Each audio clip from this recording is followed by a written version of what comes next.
Isabel.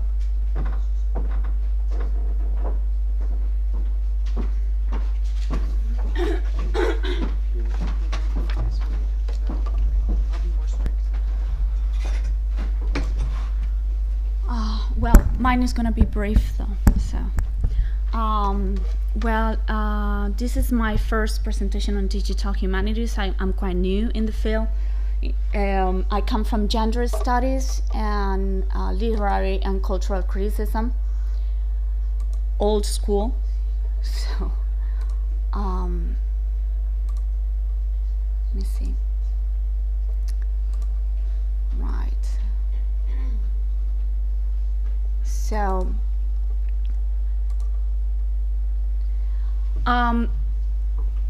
this talk is just, I would like to share some ideas on a potential project. It's a seed of an idea of a potential project. So it's not technical at all. It's not microstructural as all the other talks have been. It is macrostructural. I mean, more related to the humanistic cultural creation of spaces online.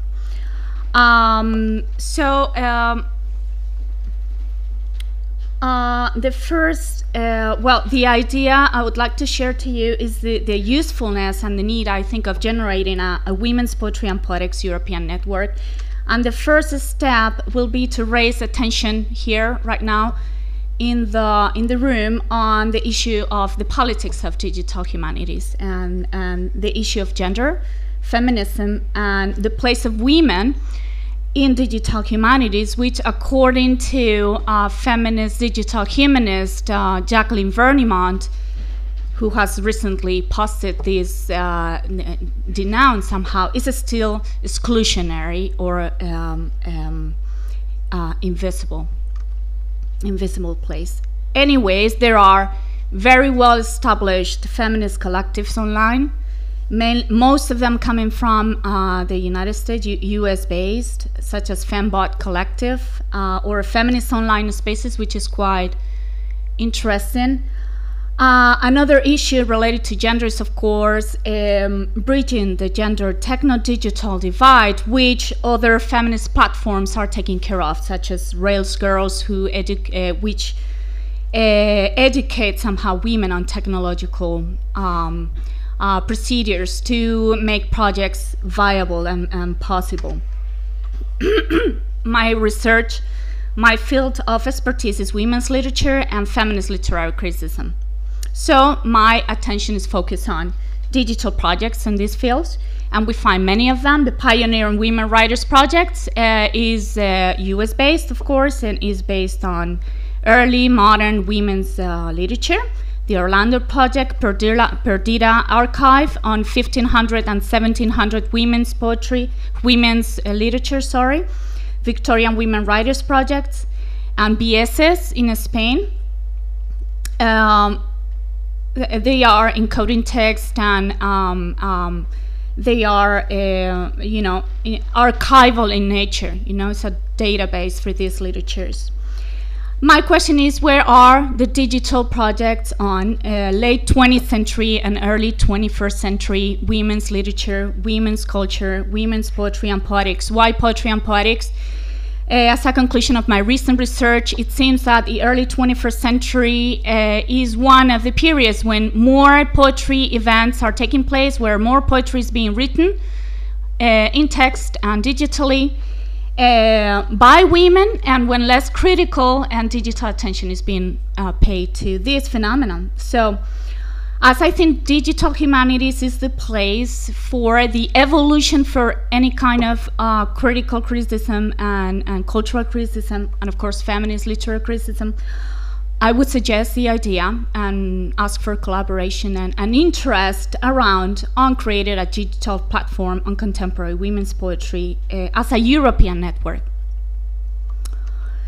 The creation of digital, this is based on the creation, on my own belief that the creation of digital cultural spaces by women on women's cultural productions are still needed to make women visible. And in this, related to this issue, I think Lucia Bonatti's project is making somehow women visible too online, which is good. And this creation of this digital cultural space will be feminist, of course, in pedagogy and philosophically oriented. Archival, since it will be based on what has been done and written, and collective, because it will be a digital space to collect events and writing from different places in Europe, but also generative and emotion, because it will create evolution in theoretical debate on poetics right now. The content, of course, it will be heterogeneous, not only textual poetry, digital poetry, slam poetry, performances, spatial poetics, and of course the issue of gender and creativity. So that's my talk. It's not a project that is already on. It's a project that could be possible in the future with, of course, with a web of connections and collaborations on this. Okay. So that's it. Thank you.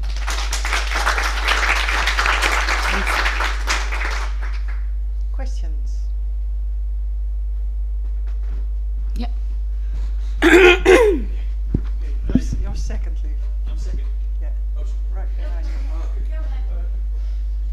you. Thank you. That was extremely interesting, and it got me wondering. One of the other points that have been pointed about digital humanities is, in particular, due to the lack of open access for 20th century materials and 21st century materials, has led within the digital humanities to particularly focus on the 19th century texts and earlier, predominantly simply because those materials are available.